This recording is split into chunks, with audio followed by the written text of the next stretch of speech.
అది journalist values కాదా? ఎంతసేపు ఒకళ్ళని మీ భార్యను మాత్రమే కూర్చోబెట్టి డిబేట్ చేయమంటాం అనేది ఎంతవరకు కరెక్ట్? నాకు ఇది అర్థం కావట్లా. 40 రోజుల నుంచి ఒక 100 ఇంటర్వ్యూలు ఇచ్చి ఆవిడ మాట్లాడితే 41వ రోజు 101వ ఇంటర్వ్యూ మీది తీసుకుని చేస్తే తప్ప? సొసైటీ ముందు మీరు ఒక విలన్ అయిపోయారు కదా, మీ సినిమా కెరీర్ నాశనం అయింది కదా ఈరోజు. సరే, దట్స్ ఇట్. మనం ఆయన ఉద్దేశించో పర్సనల్గానో వెళ్ళాల్సిన అవసరం నాకు లేదు.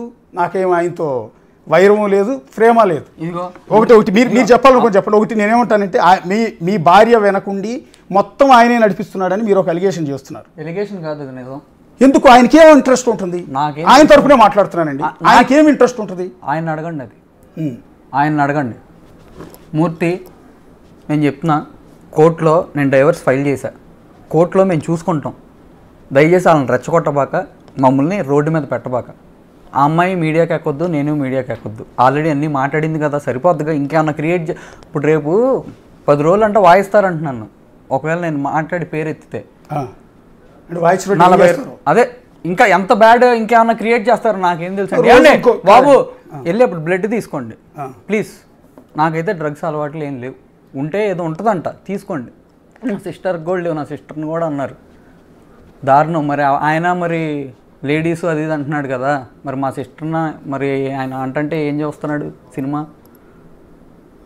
నాది కూడా తీసుకోండి. అండ్ గౌతమికి నాకు గొడవైంది, ఆ లైవ్ వల్ల గొడవైంది. నేను అప్పటి నుంచి డిటాచ్ అయ్యాను. ఆ అమ్మాయి నీ ప్రైవసీ నీది, నా ప్రైవసీ నాదని కూడా మాట్లాడింది. సెకండ్ నెంబర్ చెప్పు అంటే, మొగుడికి సెకండ్ నెంబర్ తెలీదు. అమ్మాయి బర్త్డే పార్టీ చేస్తే నైట్ వేరే వాడి కారులో ఎక్కి మళ్ళీ ఇంటికే వచ్చింది. సడన్గా నైట్లో వెళ్ళిపోద్ది.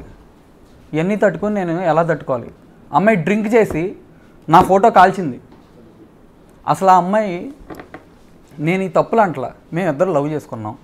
ఓకే, మేము ఇద్దరం లివిన్లో ఉన్నాం గుంటూరు 1 టౌన్ దగ్గర. ఆ ఓనరు టచ్లో ఉన్నాడు, ఆయనకి తెలుసు. పెళ్లి కాకముందే ప్రెగ్నెన్సీ అయింది అనుకోకుండా. నేను నిలబడతానని చెప్పాను. నాకు 19 ఏళ్ళే. వద్దు పరుగు పోద్ది అని చెప్పి తీర్చుకుంది ఆవిడ. పెళ్ళికి ముందు అబార్షన్ అయింది. ఏంటి నన్ను ఏలెత్తి నన్ను చూపించుకునే ముందు నువ్వు చూసుకో. పెద్ద తేడా ఏం లేదు. నువ్వు నీ దృష్టిలో మంచిదని, నేను నా దృష్టిలో మంచిదని. అది బట్ డైవర్ట్ అయింది. ఒక్క నిమిషం, మీ భార్య గురించి మీరు మాట్లాడుతారు కానీ ఇది కంప్లీట్ చేసిన తర్వాత అటు వెళ్దామండి. ఏదండి మీరు చెప్పిన సోకాల్డ్ జర్నలిస్ట్కి ఆయనకి మీ వాళ్ళ వెనకుండి నడిపించాల్సిన అవసరం ఏముంటుంది అంటున్నా. సరే, ఎక్కడో పరిచయం అయ్యారు, ఆ పరిచయం కాస్త మీ ఇంటికి వస్తే వచ్చి ఉండొచ్చు. సో అది పెద్దరికంగా వచ్చి ఉండొచ్చు కదా. అందులో మీరు తప్పట్టాల్సిన అవసరం, వాళ్ళ వెనకుండి నడిపించి మీ ఇద్దరిని విడగొట్టాల్సిన అవసరం ఆయనకి ఏముంటుంది అంటున్నా. డైవర్స్ కావాలంటే ఎక్కడికి వెళ్ళాలి? ఓకే, ఎక్కడికి వెళ్ళాలి? కోర్టుకి వెళ్ళాలి. మీడియాకి ఎందుకు వచ్చారు? ఓకే, సరే వచ్చారు.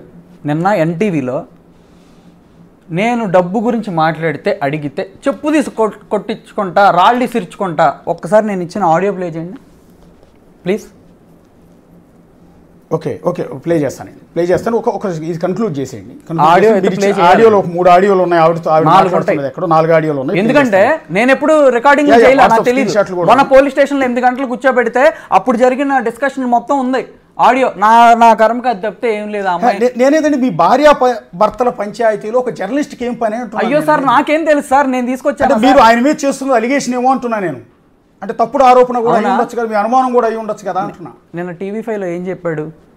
వీళ్ళ సైడ్ సపోర్ట్ నేనున్నా, నువ్వు కోర్టులో చూసుకోమని చెప్పాలి. కోర్టు న్యాయం ఏంది? వీళ్ళ సైడ్ సపోర్ట్ అంటే నేను చెప్తున్నాను, పెద్ద మనుషుల దగ్గర సెటిల్మెంట్ జరిగింది, వాస్తవమే.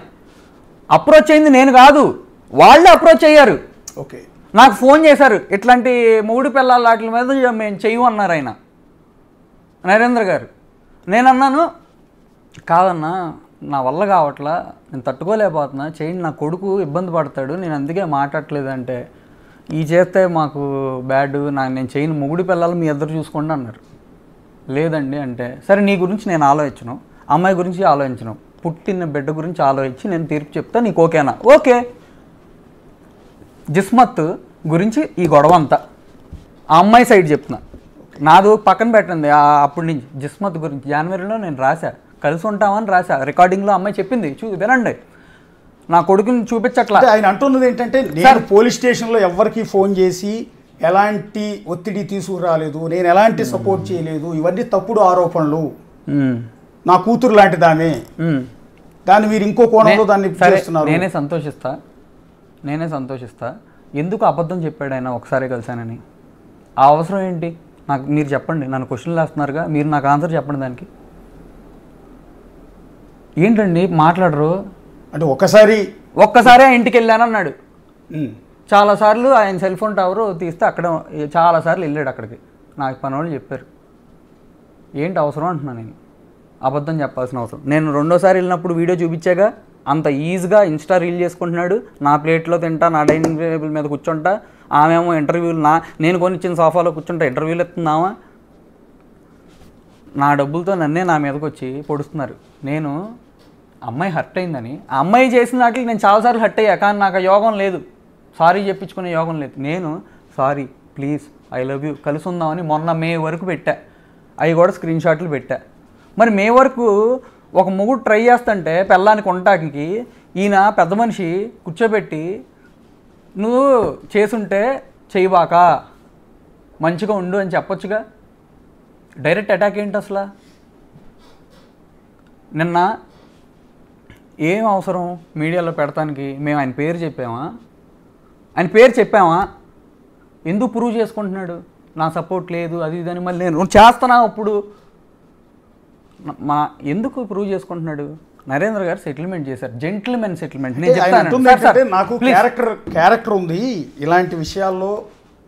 ఎందుకంటే మాకు కూడా తెలుసు, మేము కెరీర్ స్టార్ట్ చేసినప్పుడు మాకు పరిచయం. ఇలాంటి విషయాల్లో నిజంగా అంత క్యారెక్టర్ ఉంటే నిజం చెప్పాలి. విషయాల్లో ఆయన ఎప్పుడు జోక్యం చేసుకోవటం కానీ, లేకపోతే ఇలాంటి ఎఫ్ఐఆర్లు కానీ ఇంకోటి కానీ ఎప్పుడు ఆయన మీద ఆ మచ్చ లేదు. నిజానికి నాకు తెలుసు సార్. నాకు తెలియదు ఎవరి గురించి. నేను సినిమాలు చేసుకుని నా పని నేను చేసుకుంటా. నేను వీడియోలు కూడా చూడను. నాకు ఎవరో కూడా తెలియదు. మూర్తి అనేవాడు ఎవడో తెలియదు. ఆ రోజు దానికి ముందు డిస్కషన్ పెట్టారు, ఆవిడ ఆయనతో మాట్లాడుతుందని చూశాను, వెళ్ళాను. నా ఫ్రెండ్స్ చెప్పారు ఆయన గురించి. వెళ్ళి ఆ రోజు పరిచయం చేసుకున్నాను. అంతవరకు తెలుసు. నేను చెప్పా, మీ ఫ్రెండ్స్ నాకు ఫ్రెండ్సేనండి అని, స్వామి మాలేసుకుని చెప్పా. మరి ఎందుకు అబద్ధం చెప్పాడంటే మీరు మాట్లాడరు. నేను చూపించే కదా, రేపు ప్లేట్లో తింటాం తప్ప